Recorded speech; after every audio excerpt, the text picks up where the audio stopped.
So ఇక్కడ విజయవాడ ప్రాంతంలో ఎలా ఉండబోతుందంటారు ఈ కృష్ణా జిల్లాలో? ఉమ్మడి కృష్ణా జిల్లాలో క్లీన్ స్వీప్, అది రాసి పెట్టుకో. Clean sweep. ఎక్కడికి వెళ్ళినా నువ్వు ఏ మూలానికి వెళ్ళినా, ఎవరికి వెళ్ళినా, ఎవరికి అడిగినా, ఎవరికి కళ్ళలో నువ్వు కళ్ళు పెట్టి మాట్లాడినా, నువ్వు కావాలంటే వాళ్ళకి నేను భోజనం ఏదైనా ఇస్తావు అన్నా జగన్మోహన్ రెడ్డి మాత్రం వద్దు అనే విధము ఉంది ఈ ప్రభుత్వం. లాస్ట్ ఇంకా వైసీపీ పార్టీ కూడా ఉండదనే ఉద్దేశంలో ప్రజలు ఉన్నారు. సో అంటే ఈరోజు ఎంతోమంది సర్వేలు కూడా వస్తున్నాయి కదా, ఎన్నో సర్వేలు మళ్ళీ జగన్ అని చెప్పేసి, ఏది వాస్తవం అంటారు, ఏం చెప్తారు అసలు? ఈ సర్వేలు ఇక్కడ ఆంధ్రాలో యూట్యూబర్లు ఎక్కువగా సర్వేలు ఇస్తున్నారు. వాళ్ళ పని పాట లేదు. వాళ్ళకి ఏంటంటే వ్యూస్ పెరగాలి, వాళ్ళకి ఏంటంటే డబ్బులు రావాలి. దాని మూలాన వాళ్ళు పిచ్చి సర్వేలు ఇస్తున్నారు. నేను నేషనల్ సర్వేలు చూశాను. National survey C voter Karthikeya అని ఒక అతనికి ఇంటర్వ్యూ ఇచ్చారు. దక్షిణాదిలో బీజేపీకి ఎన్ని సీట్లు వస్తున్నాయని చెప్పి అతనికి ఇంటర్వ్యూ చేయడం జరిగింది. అతను చెప్పిన విధానం తెలుసా? దక్షిణాదిలో బీజేపీ అలయన్స్ మంచి పట్టున్న నాయకుడు చంద్రబాబు నాయుడు, అక్కడ 17 సీట్లు వస్తున్నాయి. ఆ అలయన్స్కి వచ్చేసి 17 సీట్లు వస్తున్నాయని చెప్పి కార్తికేయ డైరెక్టర్ అతను సీ ఓటర్ అతను చెప్పడం జరిగింది. తర్వాత యోగేందర్ యాదవ్ అంటే అతను 35 సంవత్సరాల నుండి అతను కూడా ఇదే పనిచేసాడు. ఈ మధ్యలో మానేశాడు.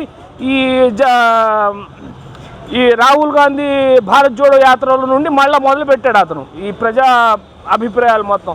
అతను కూడా చెప్పింది ఏంటంటే 18 సీట్లు వస్తున్నాయని చెప్పి. నేషనల్ లెవెల్లో 18 సీట్లు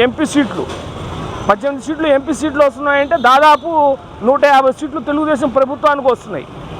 అటు ఇటుగా వేసుకున్న 150 సీట్ల పైన వస్తున్నాయి. ఈ యూట్యూబర్లు అవి తీసిపారాయి. నువ్వు నేషనల్ లెవెల్ది నేను చెప్తున్నాను.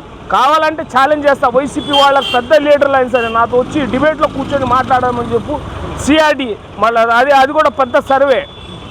సంజయ్ అతని పేరు, అతను కూడా చెప్తున్నాడు తెలుగుదేశం పార్టీకి 17 సీట్ల పైన వస్తున్నాయి ఎంపీ సీట్లు అని చెప్పి.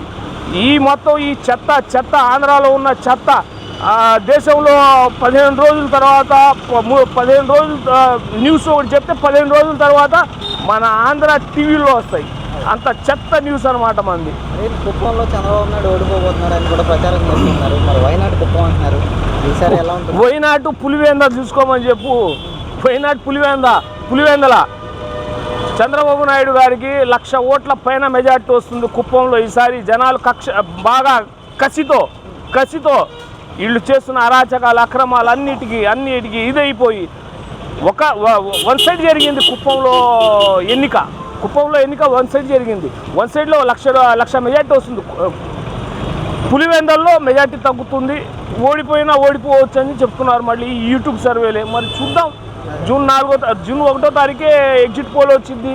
జూన్ 4వ తారీఖు ఎవరి బతుకు ఏందో అందరికీ తెలిసిపోయిద్ది. చూద్దాం.